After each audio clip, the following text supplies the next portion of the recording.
Halo bro, kembali lagi di Gaptek.id dan di video kali ini gue pengen ngebahas sebuah laptop yang bobotnya sangat-sangat ringan karena ada di bawah 1 kg.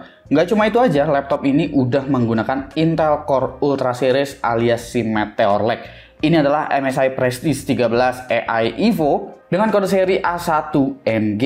Jadi tanpa perlu basa-basi lagi, mari kita bahas laptop yang satu ini mulai dari desainnya dulu seperti apa. Laptop ini tampil cukup kalem ya, dan bisa terlihat juga bahwa di sini nggak ada tampilan dan lekukan yang aneh-aneh yang diberikan oleh MSI. Tapi kelihatannya tetap keren. Material-materialnya juga ini bener-bener solid meskipun bobot laptop ini sebetulnya sangat-sangat ringan. Logo MSI yang baru juga di sini ngebikin kesan laptop MSI untuk seri non-gaming mereka itu jadi kelihatan lebih cakep. Tapi di bagian dalamnya, tepatnya di atas keyboard, logo MSI-nya itu masih yang seperti sebelumnya. Bezel-bezel juga rata ya, itu tipis semua. Bahkan di bagian bawah itu kayak nggak ada bezelnya sama sekali. Tapi di bagian atas itu sebenarnya agak sedikit tebal karena banyaknya sensor yang ada di sebelah kameranya ini. Dimensinya juga cukup kompak ya, ada di angka 29,9 x 21 x 1,69 cm dengan berat hanya 990 gram. Memang laptopnya itu nggak yang paling tipis, tapi udah cukup kompak sebetulnya. Dan kalau diangkat, ini laptop bener-bener nggak berasa sama sekali, ringan banget.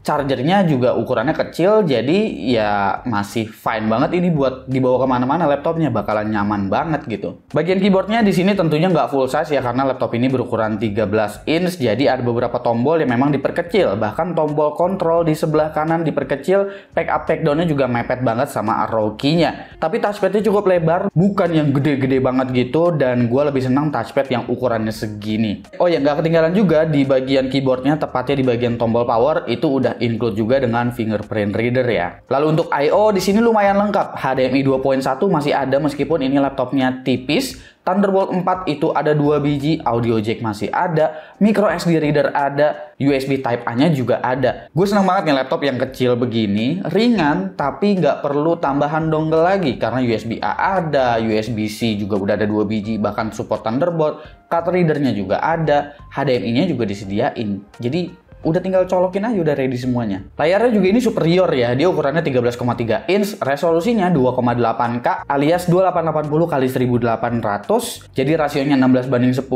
Panelnya ini adalah OLED dan color gamutnya itu udah 100% DCI P3. Nah, spesifikasi ini menggunakan Intel Core Ultra 7 155H dengan integrated GPU, yaitu adalah Intel Arc Graphics. RAM-nya 32GB LPDDR5, NVMe PCIe Gen 4 SSD 1TB, Wi-Fi-nya di sini udah Wi-Fi 7 ya, menggunakan Intel Killer dengan Bluetooth versi 5.4, webcamnya Full HD dengan dukungan IR dan juga 3D noise reduction, menggunakan Windows 11, include juga dengan Office Home Student kali ini. Nah, kelebihan dari Intel Core Ultra Series sebetulnya memang ada di bagian Intel Arc-nya, di mana Intel Arc-nya ini dia punya yang namanya NPU. NPU ini bertugas untuk ya semacam AI boost dari Intel. Jadi ketika kalian itu ingin menggunakan kamera misalnya, itu untuk urusan background blur, habis itu eye contact, lalu misalkan kamera tracking, itu kalian bisa langsung gunakan bawaan Windows atau yang namanya Studio Effect. Di situ kalian bakalan bisa langsung mendapatkan background blur dan segala macamnya itu. Akselerasi AI yang memang ringan-ringan. Nggak cuma sekedar untuk kamera aja, tapi juga bisa dijalankan untuk noise cancelling di audio misalnya, atau untuk nge-split audio di Audacity, itu juga bisa dilakukan dengan yang namanya NPU ini. Kalian juga bisa menggunakan utilities yang namanya Tobii Aware, di mana Tobii Aware ini memang dia tugasnya itu misalkan kita cabut dari laptopnya, dia nanti bisa ngeredupin layarnya sehingga baterainya bakalan jadi lebih irit. Dia bisa otomatis ngeblurin di area samping jika ada orang yang datang kayak gitu-gitu.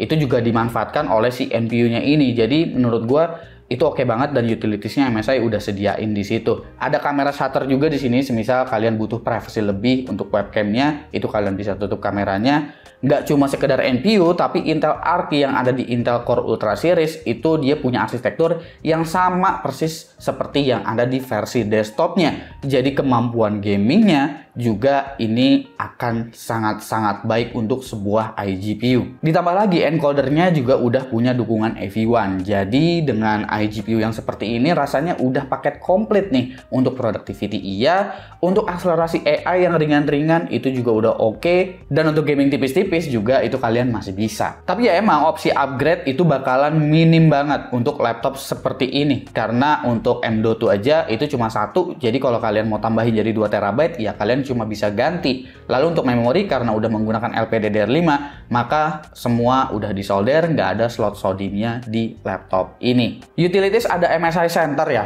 Di sini seperti biasa kalian bisa ngecek hardware monitoring, lalu kalian bisa pilih user skenario juga untuk menentukan kalian itu mau mode silent, super battery, balance, atau extreme performance. Jadi pengaturannya meskipun ini bukan laptop gaming, pengaturannya masih mirip-mirip seperti laptop gamingnya MSI. Laptop ini juga udah bersertifikasi Intel Evo, yang berarti selain dia tipis, compact, ringan, dia juga punya daya tahan baterai yang cukup panjang. Baterainya ini punya kapasitas 75 Wh dan bisa bertahan kurang lebih sekitar 8 sampai dengan 9 jam. Ini udah termasuk irit ya. Cuma itu untuk kebutuhan yang ringan-ringan aja, seperti video playback, menggunakan internet, brightness-nya juga rata kiri, kayak gitu-gitu lah. Dengan power saving juga, bukan dengan mode extreme performance. Nah, buat pengujiannya seperti biasa kita cek dulu ya logging dari CPU temperatur dan juga CPU package power-nya untuk ngecek coolingnya ini sebenarnya bisa menghasilkan performance seberapa tinggi.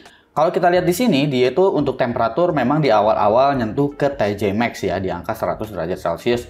Itu disebabkan karena CPU package powernya itu sempat boosting ke angka 35 watt lebih. Dan setelahnya dia bisa sustain dengan angka 20 watt sekian, hampir ke 25 watt. Dan untuk CPU temperaturnya itu nanti dia bakalan kejaga di sekitar 80-an derajat Celcius. Yang berarti cooling di sini tipikalnya adalah menjaga temperatur agar berjalan seaman mungkin, karena ini adalah laptop yang memang compact ukurannya. Ketika dijalankan game juga CPU temperaturnya itu nggak tinggi ya, ada di sekitar 60 sampai dengan 70-an derajat Celcius aja. Dan kalau kita lihat di sini, CPU package power memang dijaga di sekitar 20-an watt. Jadi meskipun ini laptop tipis dan juga ringan, gua rasa kalian nggak perlu khawatir dengan temperatur dari laptop ini. Semuanya ini gua tes dengan mode extreme performance ya, bukan dengan mode balance dan juga mode silent, untuk ngecek potensi performance dari laptop ini tuh sebenarnya seperti apa. Nah, untuk performance CPU-nya sendiri pada mode extreme performance di sini 10 kali running ya, Cinebench R23-nya. Running pertama dia sempat nyentuh angka 9.798,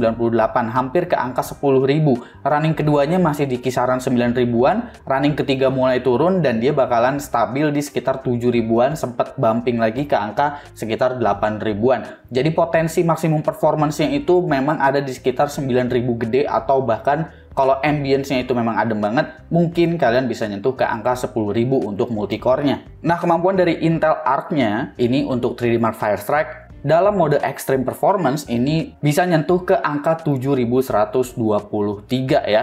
Ini adalah kemampuan yang sangat-sangat baik untuk ukuran sebuah integrated graphics, yang dimana nanti kita bakalan cek juga untuk kemampuan gamingnya itu nanti bakalan seperti apa. Tapi sebelum itu kita bakalan cek dulu untuk kemampuan dari productivity-nya, seperti di video editing. Kalau misalkan kita pakai Adobe Premiere, memang ekspornya itu dia nggak sekencang itu ya. Karena project yang biasanya gue pakai benchmark, ini beresnya dalam waktu 9 menit 49 detik. Tapi jika kalian menggunakan DaVinci Resolve, kalian mau encode video menggunakan AV1, ini udah bisa. Karena Intel Arc itu punya encoder AV1. Jadi kalau misalkan kalian pakai AV1, ini project video yang berdurasi 13 menit aja, itu bisa diekspor dalam waktu 3 menit 56 detik aja dari 4K ke resolusi Full HD. Buat main beberapa game AAA itu bisa ya, seperti Cyberpunk 2077 di sini. Gue bisa memainkan dengan rata-rata hampir 30 FPS, yang dimana ini udah cukup playable, dengan resolusi Full HD preset low, dan ini menggunakan FSR Performance. Menggunakan FSR Performance di sini menurut gue masih fine aja, karena ukuran layarnya juga kecil di 13,3 inch. Lalu Far Cry 6 juga bisa di sini pada resolusi 1080p. Rata-rata FPS yang bisa gue dapetin ada di angka 47 loh. Ini lumayan banget meskipun ya ini menggunakan FSR Performance. Death Stranding pada preset low juga resolusi 1080p itu bisa. Ini bahkan tanpa upscaler rata-rata FPS-nya udah lumayan di 39. Lalu selanjutnya adalah Hogwarts Legacy pada resolusi 1080p FSR Performance. Rata-rata FPS-nya itu ada di 35, tapi 1% low frame rate-nya itu memang cenderung rendah banget. Ya, ini memang bukan laptop gaming, jadi hanya sekedar bisa dan dapat 30 FPS aja sebenarnya udah happy banget ini laptop. Toh kayak main Shadow of the Tomb Raider aja itu masih bisa dapetin rata-rata 45 fps, walaupun ya presetnya ini adalah lowest dengan resolusi 1080p tanpa menggunakan upscaler. Jika kalian memainkan game kompetitif seperti Valorant, itu rata-rata FPS-nya dapat di angka 127. Bukan angka yang impresif karena memang kemampuan CPU dari Intel Core Ultra 7 untuk single core-nya itu sebetulnya nggak sebegitunya kencang seperti di Intel Core generasi ke-14 misalnya. Dan terakhir ialah kemampuan SSD. SSD bawaannya di sini udah dari Samsung ya, jadi bukan SSD yang abal-abal dan kecepatannya juga udah sangat-sangat oke. Ada di sekitar 6,8 GB sequential read-nya dan write-nya di sekitar 5 GB per second. Drive temperaturnya juga kelihatannya dijaga dengan sangat baik sehingga performance dari kecepatan tulisnya ini nggak ada yang menurun ketika gue menjalankan benchmark. Oke, kita masuk di bagian harga dan juga kesimpulan untuk MSI Prestige 13 AI Evo ini ya. Ini adalah yang versi menggunakan Intel Core Ultra 7 dan untuk harganya itu ada di sekitar 20 jutaan, 20 juta kecil. Bergaransi resmi selama 2 tahun dari MSI Indonesia dan pastiin aja itu bergaransi resmi semisal kalian nemu yang lebih murah di marketplace, karena biasanya di marketplace kadang ya ada aja yang ngejual lebih murah dari set price dari si MSI-nya langsung gitu. Dan menurut gue sendiri ini adalah sebuah laptop yang menarik ya, 20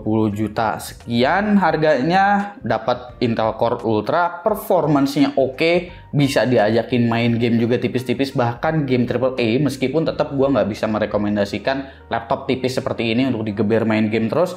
Tapi jika kita bicaranya soal productivity, ini semua memang bisa dilibas. Encoder AV1 disediain, ada AI Boost dari Intel dengan Intel Arc-nya yang dimana dia punya NPU, jadi ada hal-hal ringan yang memang dimudahkan dan jadinya nggak ngeborosin baterai karena loadnya bukan dari si CPU-nya melainkan dari si NPU-nya yang memakan daya lebih rendah daripada si CPU-nya.